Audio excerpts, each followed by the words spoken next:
Hello and welcome everyone to Introduction to Psychology Group's 5 video presentation on personality and the trait theory.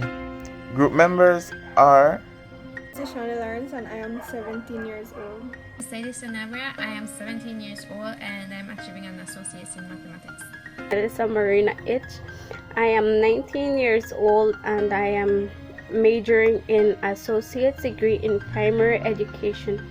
Wendy Gajen, I am 20 years old. I'm Alicia Petch and I am 18 years old. And my name is Latrell Westbay, majoring in associate's degree in primary education, and I am 21 years old. Now that you have met the group members, shall we proceed to what is psychology?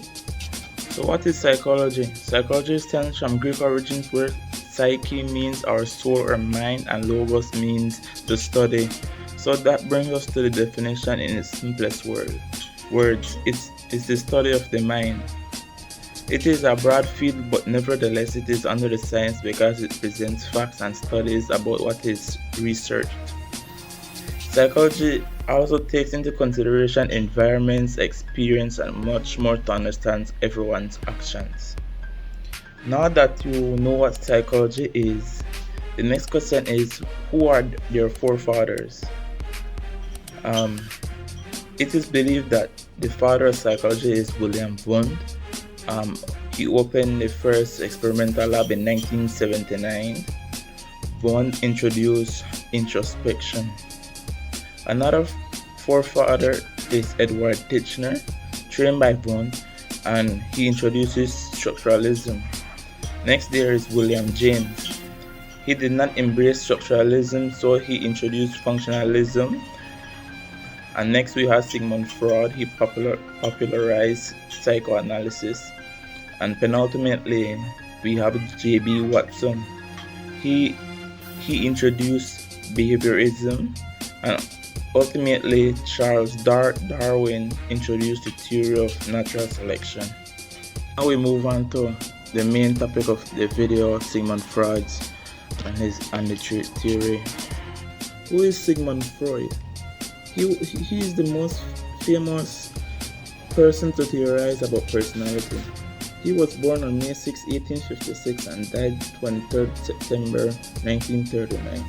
He was an Austrian neurologist and the founder of psychoanalysis.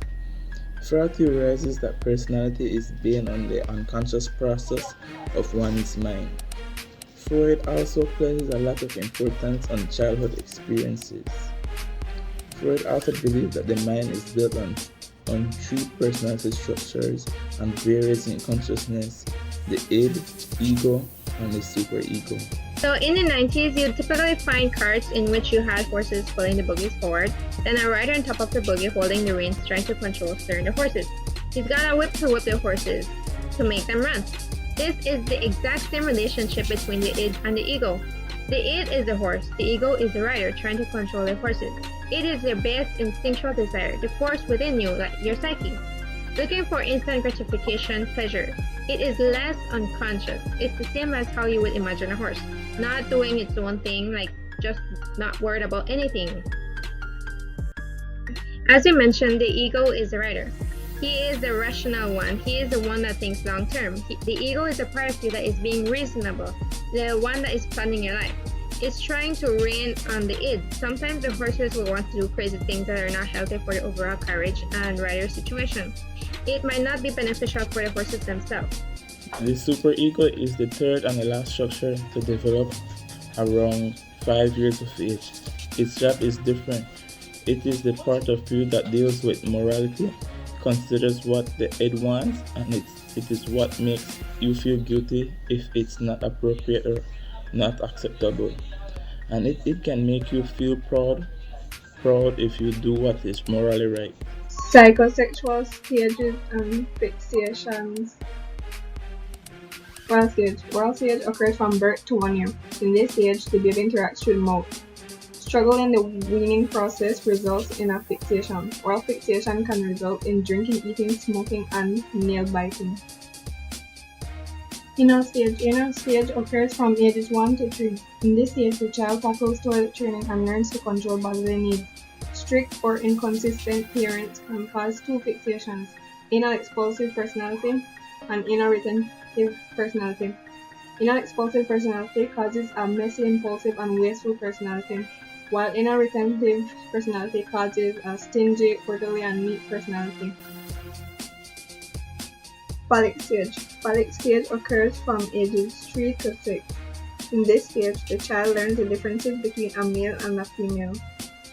Struggling to identify same-sex parents leads to a phallic fixation on the genitals, causing vanity, exhibitionism, and pride. Latent stage. Latent stage occurs from age 6 to puberty. In this stage, libido is hidden, allowing the child to focus only on social skills, values, and relationships with friends and families.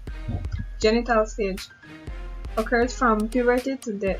In this stage, the libido is active and allows an individual to have sexual interest in others and can result in healthy sexual relationships. Adult psychosexual development linked with human development.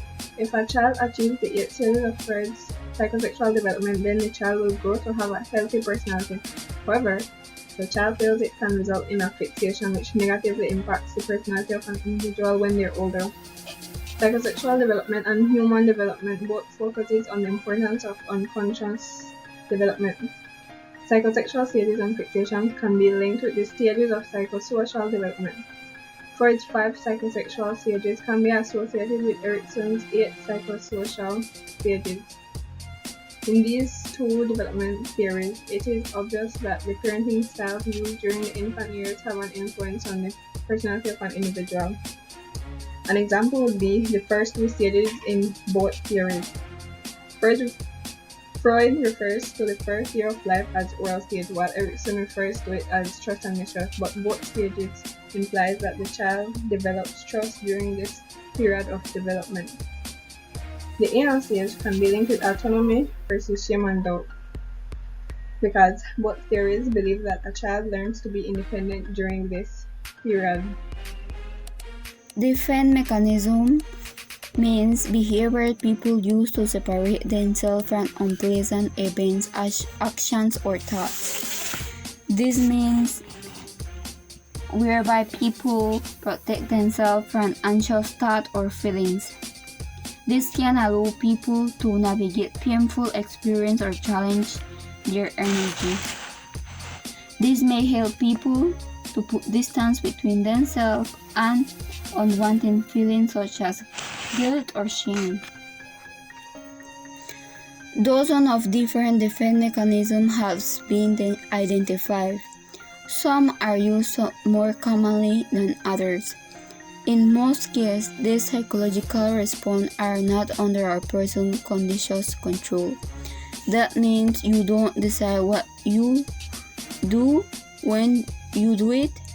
Here are a few common defense mechanisms. Denial. Denial is one of the most common defense mechanisms. It occurs when you refuse to accept reality or fact. You block external events or circumstances from your mind so that you don't have to deal with emotional impact. Projection. Some thoughts or feelings you have about another person may make you uncomfortable. Displacement. You direct strong emotion and frustration toward a person or object. Regression. Some people who feel anxious may unconsciously escape to an early stage or development. Reaction formation. People who use this defense mechanism recognize how they feel but choose to behave in the opposite manner. The last defense mechanism will be acting out. It's performing an extreme behavior in order to express thoughts or feelings the person feels incapable of otherwise expressing their feelings or thoughts. For defense mechanism, we use the three components ID, ego, and superego. Trait approach and the five-factor model.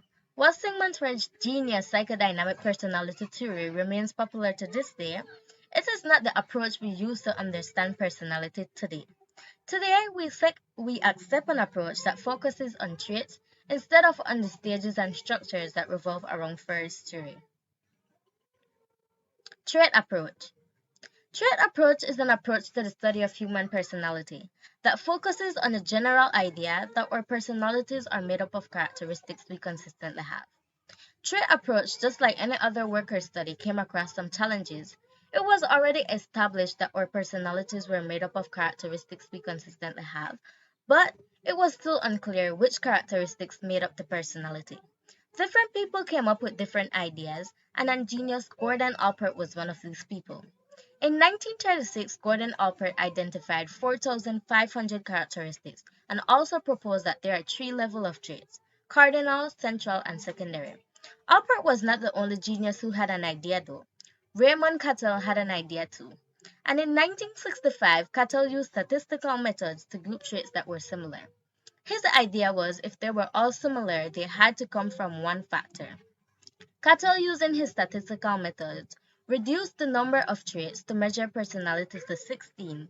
He expressed through his work that there were 16 groups, and each group was based on a common factor. Currently working, researchers decided to dig a little deeper, and they were able to identify 5 major traits that make up our personality. This is known as the 5-factor model, or the Big Five. The Big Five, also known as Ocean, is the most accepted model in personality studies. It measures personality using 5 factors, each factor having a dimension. There are 5 dimensions, and our personalities are made up of all 5 of them, just in different amounts. The 5 dimensions are openness, conscientiousness, extraversion, agreeableness, and neuroticism. Openness. Openness is the dimension that shows how imaginative a person is. A person that is high on this dimension is always open to try and experience new things, and as a result of that, they are willing to do the extraordinary and experience things others have never thought of doing before. On the other hand, a person that is low on this dimension, who is the exact opposite of what I just mentioned, these persons are not imaginative, curious, or creative. They are willing to do the things the exact same way that they have always been done and have no desire to make any changes. Conscientiousness. Conscientiousness is the dimension that describes how reasonable and dependable a person is. A person that is high on this dimension is reasonable and is able to do what is needed to be done with no hesitation. These people are achievers and they are disciplined. They are not impulsive at all, and they think about the consequences before completing the action. Whereas a person who is low on this dimension would be the exact opposite. These people are impulsive and careless. They are procrastinators and they are always the ones who tend to give up easily. Extraversion. Extraversion is the dimension that describes a sociable person. A person high on this dimension enjoys company and is very outgoing and talkative. These are the persons who are likely to have large friend groups and gain friends easily. On the other hand, a person that is low on this dimension will be the exact opposite again. These people are called introverts. They are shy and they prefer to distance themselves from large friend groups or company in a whole. They prefer to spend time alone doing the things that they like. Agreeableness. Agreeableness is the dimension that describes how caring and compassionate a person is. A person in this high in this dimension is willing to cooperate with others and are likely the most understanding people. They care about others' feelings and they are always willing to lend a helping hand. On the other hand, a person that is low on this dimension is very rude and is not compassionate at all. They tend to not cooperate with others and are oftentimes antagonistic. Last but not least, we have neuroticism. A person that is high in this dimension is likely to experience negative emotions. These people are always stressed and worried about things and always tend to view things from the bad side instead of on the good. They have major mood swings and have a hard time coping with stressful events. On the other hand, a person that is low on this dimension is considered to be an emotionally stable person. Unlike a neurotic person, they are able to deal with stress and adjust to stressful events. These people are positive and they see things from a positive point of view. Thank you.